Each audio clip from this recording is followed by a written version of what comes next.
no capítulo 4 de Neemias está escrito assim: e sucedeu que, ouvindo Sambalate que edificávamos o muro, ardeu em ira e se indignou muito, e escarneceu dos judeus, e falou na presença dos seus irmãos e do exército de Samaria, e disse: que fazem esses fracos judeus?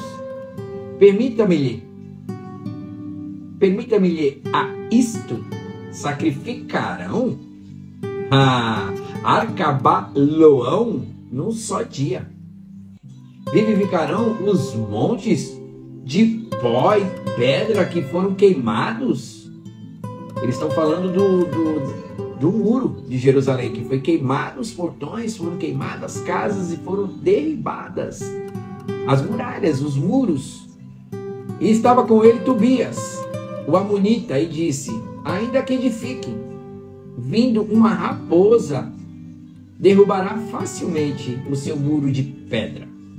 Ouve só, ó Deus, que somos tão desprezados, e caia o seu opróbrio, que é a vergonha, sobre a sua cabeça, e faze com que sejam um despojo numa terra de cativeiro. E não cubra a sua iniquidade, e não se risque diante de ti o seu pecado, pois que irritaram defronte dos edificadores. Assim edificamos o muro, e todo o muro se cerrou até a metade, porque o coração do povo se inclinava a trabalhar. E sucedeu que, ouvindo Sambalate e Tobias, e os árabios, e os amonitas, e os asdoditas, que tanto ia crescendo a reparação dos muros de Jerusalém, que já as roturas se começaram a tapar, as brechas começaram a tapar, em outra versão, e iraram-se sobremodo, e ligaram-se entre si todos para que viesse a guerra em Jerusalém, e para os desviarem do intento. Porém, nós oramos ao nosso Deus e pusemos uma guarda contra ele, de dia e de noite, por causa deles. Aleluia. O livro de Neemias, ele é muito, muito bacana. Se você puder, essa semana, dar uma lida, ou hoje mesmo você iniciar o livro de Neemias, você vai ficar encantado. O livro de Neemias, alguns teólogos e historiadores falam que foi Neemias que escreveu, mas outros falam que não tem um autor conhecido, que é autor desconhecido. Mas você pode perceber que o livro de Neemias, ele fala sempre na primeira pessoa, como está escrito aqui no capítulo 1. As palavras de Neemias, filho de Acalias, e sucedeu no mês e tal. Então ele sempre fala, aqui fala que foi Neemias, as palavras de Neemias, mas não fala que foi ele que escreveu, mas sempre fala na primeira pessoa. E o livro 4, o capítulo 4, ele fala sobre os invejosos, né? E a posição de Neemias. Antes, no decorrer, no capítulo 1, 2, 3, fala sobre a posição de Neemias. Neemias se ofereceu, se colocou à disposição para fazer as rupturas e erguer o muro de Jerusalém. Ele tinha um privilégio no reinado, que a Babilônia ela caiu e os persas tomaram conta de todo o poder.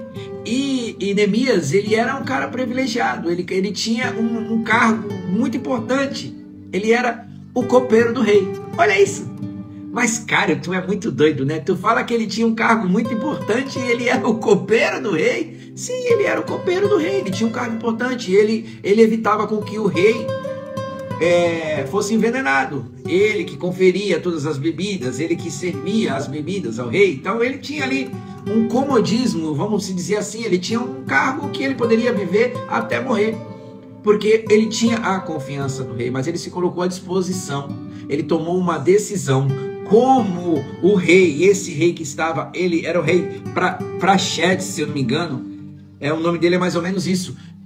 O rei Praxedes, ele gostava muito de Neemias e tinha a confiança de Neemias. E Neemias explicou para ele como nesse momento o povo já não estava mais asilado ali, não estava mais preso, eles tinham a opção de ir embora. Neemias, ele não foi o primeiro a chegar lá em Jerusalém, mas ele foi o primeiro a tomar uma iniciativa. Ele tomou uma decisão para reerguer o muro de Jerusalém, reerguer a cidade edificada, aquela cidade ao qual o povo ele se rebelou contra Deus, dizendo para Deus que ele não era nada. Mas como, cara, o povo falou para Deus que ele não era nada, virando as costas para Deus, simplesmente sendo um povo ingrato. Quando nós temos uma atitude ingrata a Deus, nós estamos virando as costas para Deus. Nós estamos falando para Deus que Deus ele não serve para nós. Quando nós viramos as costas para Deus e colocamos em prática toda a ingratidão de tudo aquilo que Deus fez por nós e está fazendo por nós e ainda fará por nós, nós simplesmente viramos as costas. E nesse momento aqui, o povo de Deus era o povo de Israel. Era o povo ali em Jerusalém, era a capital ao qual o rei Davi, ele separou como uma capital política e religiosa. E aí não tinha separação, o povo adorava, porque o rei, o cabeça, ele era dessa forma. E em seguida, o Salomão, seu filho, também tomou partido e cumpriu o legado do seu pai e continuou com Jerusalém, a capital de Israel. Uma cidade edificada, uma capital edificada. E ali ele entendeu que aquele momento não era momento de espalhar, era momento de juntar. Quantas vezes, hein? Nós temos o pensamento de espalhar, mas não de juntar. Mas Salomão não. Salomão e o rei Davi teve o pensamento de juntar o povo, porque era um povo escolhido. E ele entendia isso e o reinado prosperava. Cada vez mais as coisas aconteciam, mas na morte de Salomão aconteceu o inesperado. O povo não tinha um reinado, um cabeça que pensasse igual os dois. E aí eles começaram a se separar e viraram idólatras, adoravam a ídolos, sabendo que Deus era o provedor, mas adorava coisas que não era para adorar.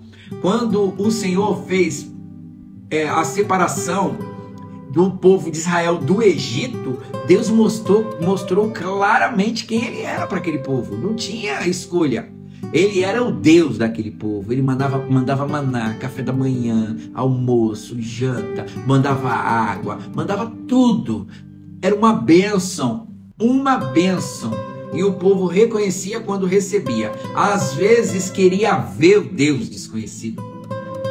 E o Senhor ele só se apresentava a Moisés, aos profetas, porque aos homens eles falavam em sonhos, mas a Moisés ele falava face a face. E isso fez com que o povo começasse a murmurar e virar as costas para Deus com a ingratidão. E aí o Senhor permitiu que nenhum deles entrasse na terra prometida. Apenas Josué e Calebe e uma nova geração. Aquela geração morreram tudo no deserto, uns 40 anos que ficaram rodando, igual o baú do Silvio Santos. Roda e rodou e morreu todo mundo. E não teve boi. E Deus fez com que Josué e Calebe entrassem na terra prometida. E aí, voltando para Jerusalém, quando Jerusalém foi separado, Judá foi para o norte e a capital ficou no sul. O restante, as 11 tribos. E o Senhor permitiu com que os persas, os sírios e os babilônicos tomassem conta do povo e asilasse eles, tirasse eles de lá e levasse para o asilo. O exílio. Asilo não existe. Asilo é para idosos. Para o exílio. O que é exílio, meu irmão? O exílio é quando você é tirado à força daquele lugar onde você é habituado. E você é tirado à força desse lugar e é colocado no lugar onde você não gosta ou que você não conhece. E aí você começa a passar a comer comida das pessoas que estão ali naquele lugar. Você passa a adorar os deuses que eles têm ali e fazer as coisas de acordo com o costume. Isso era difícil, porque o povo babilônico, eles não acreditavam no Deus de Israel. E quando o povo foi para lá, para a Babilônia, eles começaram a dar razão para tudo que eles fizeram. E aí, era tarde demais. Ficaram lá 70 anos, exilados em Babilônia, até o Pérsia tomar conta, o reinado de Nabucodonosor cair. E o povo, quando eles invadiam uma cidade, meus irmãos, para você que não tem conhecimento ou tem um conhecimento, eu vou agora aguçar aqui a tua memória, né? Vou trazer as claras para você. Quando o exército fortificado tomava conta daquela cidade que era rodeada de muro, eles derrubavam os muros para que ninguém ficasse mais ali naquele lugar e queimavam as portas.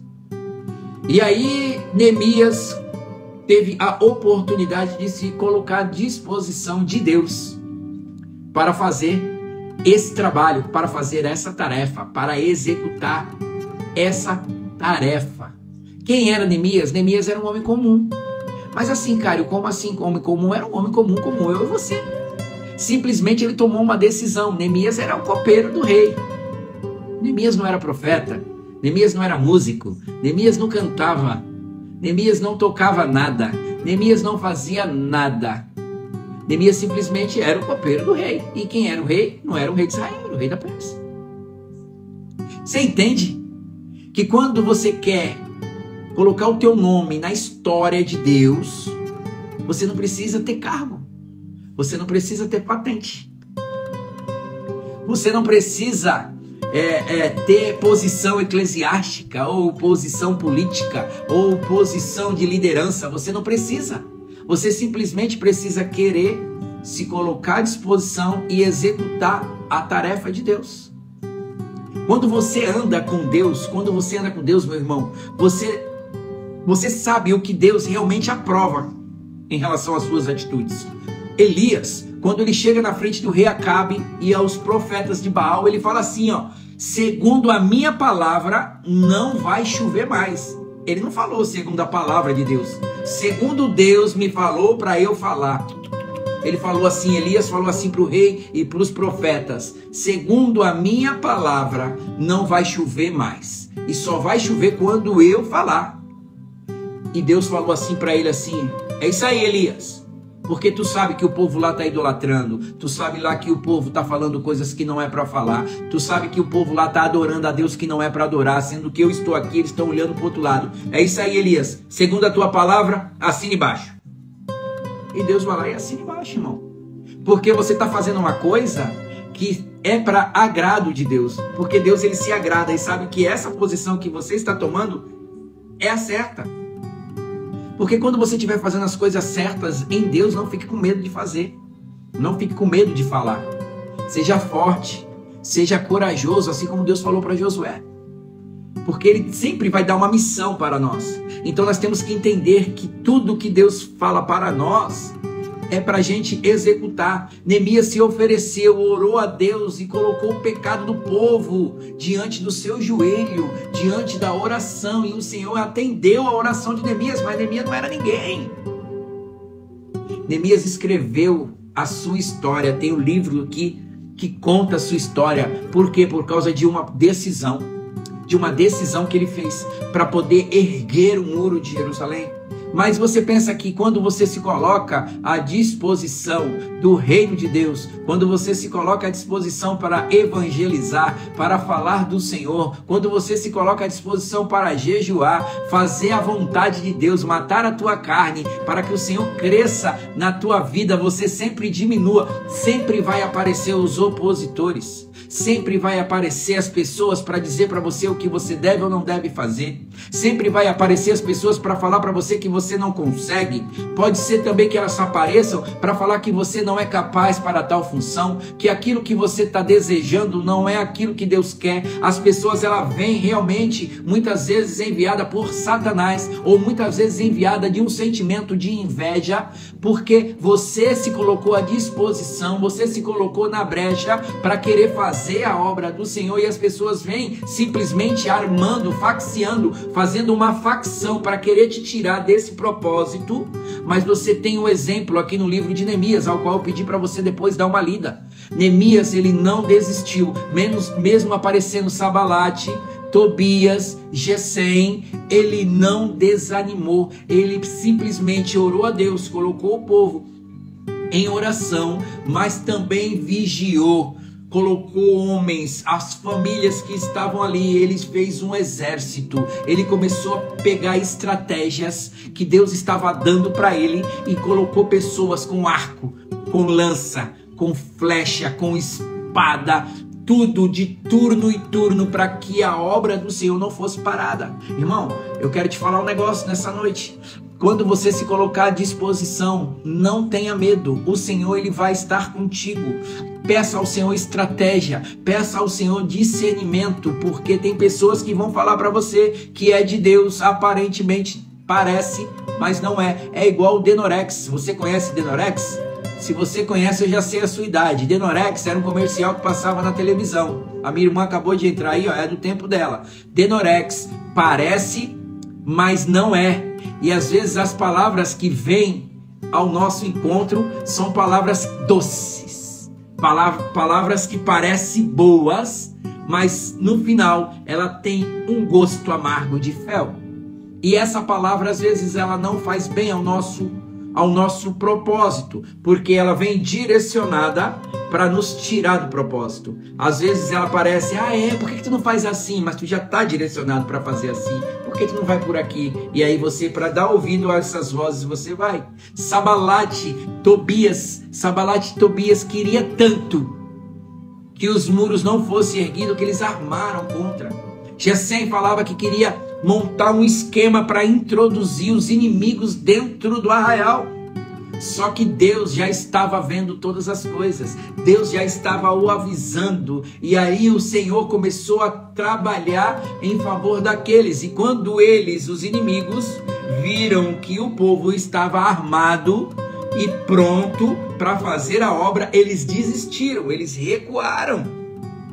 Irmãos, quantas vezes você recuou por causa das oposições?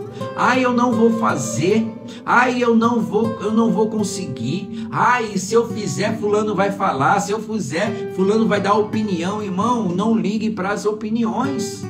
Faça a obra do Senhor, faça aquilo que está no teu coração, que o Senhor já tem colocado no teu coração. Não se preocupa com a providência. Deus, ele vai te dar a providência. Neemias, depois que ergueu o muro de Jerusalém, depois que ele edificou, fechou aquela brecha, fortificou aquela cidade, ele se tornou governador, a providência de Deus. Ele não precisava viver com o cargo que ele tinha de copeiro. Ele não precisava, porque o Senhor, quando ele te dá uma tarefa, ele já vai te dar no final a provisão. Ele já vai te dar o livramento no meio do caminho. Esteja atento. A decisão que ele tomou foi muito importante. Muitas vezes, quando nós tomamos uma decisão de fazer a obra do Senhor, de entender o propósito do Senhor, a gente vai incomodar muita gente. Mas não é pessoas que você não conhece, irmãos, presta bem atenção. Não são pessoas que você não conhece, são pessoas que estão do teu lado, que às vezes não entende o que você está fazendo ali, que às vezes Deus te levanta e as pessoas ficam surpresas, e de repente você está no meio daquele lugar aonde as pessoas achavam que você nunca estaria, e aí as pessoas começam a te julgar, começam a comentar de você e tentar saber o que foi que te levou para aquele lugar, quem é o teu guarda-costas. Irmão, o teu guarda-costas é Deus, aleluia. Creia que o teu guarda-costas é Deus. Não tem guarda-costas, não tem costa quente, não tem cartucho, não tem nada disso. Quem abre a porta é Deus. E Deus, ele fala na sua palavra que ele abre a porta. Quando ele abre, ninguém fecha. E tem um louvor que fala que ele abre porta no lugar onde não tem parede, para mostrar que é ele.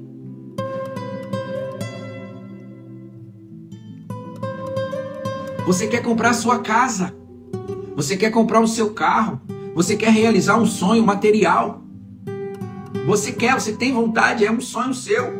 Aí você vai e comenta com alguém que você aparentemente tem confiança, e parece que aparentemente essa pessoa vai te dar um conselho bom, e aí ela fala alguma coisa para você que às vezes até te tira do propósito e te mostra uma realidade que não é aquela que está no teu coração.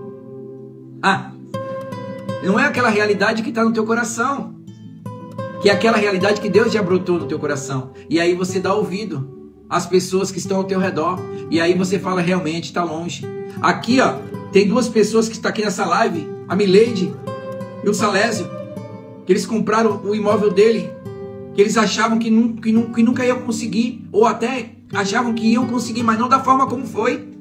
Deus preparou um negócio muito lindo para eles, e num preço em que não tem lugar nenhum. Por quê? Porque eles não deram ouvido para Sanbalat e Tobias. Eles foram no lugar certo e Deus foi direcionando as pessoas certas para fazer o trabalho para eles. E eles hoje são felizes lá no lugar e o sonho foi realizado. Porque as pessoas às vezes pegam conselho com pessoas que não é para pegar, anda com pessoas que não é para andar, e quando é para tomar uma decisão, se acovarda. Irmãos, quantas pessoas ao teu redor está precisando ouvir uma palavra tua? E muitas vezes você se declara religioso, você se declara religiosa, você se declara que é de Deus, que frequenta uma entidade, uma igreja, mas quando é para falar de Deus, você se acovarda. Cadê a decisão? Cadê aquela decisão para a qual você foi chamado? Às vezes você vê um enfermo dentro da sua casa, na sua família, pessoas que estão ao seu redor, e você não tem coragem de orar. Cadê a decisão? Cadê a decisão de tomar para orar pelas pessoas? Cadê a decisão que você pode tomar naquele momento de curar uma pessoa, de livrar a pessoa de ir para o inferno? E Deus depois ele vai nos cobrar, irmão. Deus ele vai nos cobrar. Porque nós não fomos chamados simplesmente para ser curado. Ah, o meu pastor ele fala assim, o meu pastor Luiz Fernando ele fala assim, ó, a igreja é um exército e um hospital. Primeiro, ela abre a porta do hospital, que você entra doente, mas daqui a pouco, quando você é curado, você sai pela porta do exército, formado, um soldado, para pregar. Ah, cara, mas eu não sei falar. E eu sei, irmão. Pode ver que eu me engasgo aqui, às vezes me engano com as palavras, mas uma coisa que eu não tenho é vergonha e nem medo. Eu tenho vergonha de fazer as coisas erradas? Tenho. Eu tenho vergonha de fazer algo que desagrada a Deus. E tenho muita coragem. E peço a Deus capacidade todos os dias. Antes de iniciar essa live, eu pedi a Deus que eu falasse apenas aquilo que você aí precisa ouvir. E aquelas pessoas que vão ouvir, necessitam. Porque muitas vezes nós achamos que nós precisamos ter patente para falar de Deus, para pregar a palavra, para orar por uma pessoa. Nós somos chamados para fora. Nós somos chamados para fora. Nós não somos chamados só para ficar dentro da igreja. Na igreja é o nosso quartel-general. E a gente sai para poder falar. Neemias ele tomou uma decisão muito grande, muito importante. Mesmo com a oposição, ele não conseguiu parar. Ele não desistiu. No capítulo 6, irmãos, no capítulo 6, depois você marca aí, lê aí. No capítulo 6... no versículo 3, diz assim. Não, vou ler do 1 ao 3, tá? E sucedeu mais que, ouvindo Sanbalat, Tobias e Gesem, é um trio, hein? O arábio, né? E o resto dos nossos inimigos, que eu tinha edificado o muro, e que nele já não havia mais brecha alguma. O trabalho foi feito, foi concluído. Ainda que até esse tempo não tinha posto as portas e os portais. Mas Sanbalat e Gesem enviaram a dizer, eles enviaram um mensageiro a dizer, vem e congreguemos juntamente nas aldeias, no vale de Ono. Chamando ele, Tobias, para congregar, chamando o povo de Jerusalém para congregar. Porém, eles intentavam fazer-me mal. Ele já sabia que ele estava querendo fazer mal. E aí, ele diz assim, enviei-lhe um mensageiro a dizer, estou fazendo uma grande obra, aleluia, e de modo que eu não poderei descer. Você entende, irmão? O povo sempre vai entrar para querer te tirar do propósito, sempre vai querer entrar na tua vida, querer entrar no teu íntimo para te tirar do propósito. Só que você peça discernimento, peça sabedoria a Deus, principalmente nessas áreas. Para quando as pessoas que estiver te desejando mal e quiser armar contra a tua vida, aparentemente vai vir como como um manso para cima de você. Mas aí você vai entender, vai vir com voz de veludo, vai vir desse jeito. E aí você vai falar assim: ei, estou fazendo uma grande obra. E eu não posso descer, eu não posso parar, eu não posso me envolver com essas coisas, porque eu sei o final aonde vai dar. Muitas vezes, irmãos, aparecem situações. Hoje eu tive um almoço com o meu pastor William, que está aqui, e nós tivemos uma palavra atrás da outra, mas uma palavra que edifica, uma palavra que sustenta, que entra na nossa alma e alimenta o nosso espírito. Então, são esse tipo de palavras. As pessoas vão vir até você para querer te tirar do teu propósito, para ficar falando mal de outras pessoas, para ficar inventando calúnia. Seja a estação final. Seja a estação final. Presta bem atenção. Não seja a estação meio e nem início. Seja a estação final. Acaba ali a conversa. Não dê continuidade em conversas paralelas. Não dê continuidade em conversas que não vai te edificar e não vai edificar aquela pessoa com a qual você está conversando e nem a pessoa com a qual você está falando. Seja ponto final, não seja vírgula. Deus ele quer que nós usemos a mesa para edificação. Ele criou a mesa para edificação, para celebração, para igualdade. Ele colocou ele inventou a mesa, ele deu a mesa para nós, para edificar nossas vidas, para que nós possamos nos alimentar, mas alimentar de coisas boas. Não faça. Se Sanbalate, Tobias e Gesem entrar na tua vida, sai fora.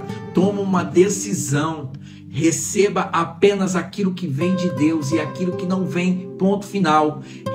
Ponto final, estação final, acabou, desce todo mundo. Eu lembro que quando eu pegava o ônibus para passear, que eu tinha mais ou menos uns 10 anos de idade, eu pegava o 55 lá na Avenida Tiago Ferreira e eu ia até o Perequê, na cachoeira, que tinha uma cachoeira ali no final do Perequê. Quando chegava no final do Perequê, eu só queria passear de ônibus, mas eu queria voltar. E o motorista falava assim: ei, ponto final, desce todo mundo. O ônibus ficava vazio. Eu tinha que entrar de novo, pagar uma nova passagem para poder voltar para o meu destino. Porque o ponto final é isso, acabou. Não coloca vírgula naquilo que é ponto final. Você está entendendo? Você está entendendo o que Deus está querendo falar para você? Preste bem atenção, se coloque à disposição. Não fica se escondendo, toma uma decisão na tua vida. Toma uma decisão, a decisão de fazer a obra, a decisão de se comprometer com o Senhor, porque o Senhor ele sempre vai te dar o escape, o livramento e a sabedoria e o entendimento para poder fechar todas as brechas que precisam ser fechadas e você erguer aquilo que precisa ser erguido na tua vida. Aleluia! Louvado seja o nome do Senhor. A presença de Deus está aqui, irmãos, nessa live. A presença de Deus está aqui nessa live, está aqui na tua vida, está aqui na minha vida, na vida de todo mundo. Porque nós temos que entender que quando nós ouvimos e compartilhamos da palavra de Deus, nós estamos agradando ao Pai. Nós estamos agradando a Ele todo o tempo, todo momento. Porque o Senhor ele é bom, o Senhor ele é agradável, o Senhor ele é maravilhoso, Ele guia os nossos passos, Ele nos leva às vezes em lugares onde nunca imaginávamos ou nunca imaginaríamos pisar. Esses dias eu fui pregar em Paracatu. Você sabe onde é Paracatu? Os mineiros falam assim, é logo ali. Uai, venha. Da onde eu estava em Caldas Novas para Paracatu foram 300 km. Mas o mineiro para eles é isso aí, é fichinha. Deus me levou em Paracatu, Deus já me levou em Mato Grosso do Sul, Deus já me livrou para Santa Catarina, Deus já me levou para São Paulo, em cidades circunvizinhas aqui na Baixada Santista, para ministrar a sua palavra, porque eu me coloquei à disposição.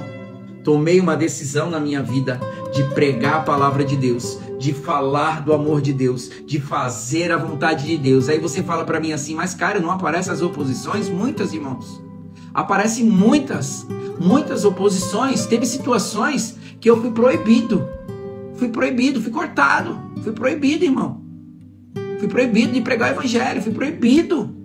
Mas e aí eu parei? Eu parei. Graças a Deus. Uma porta se fecha e duas se abrem.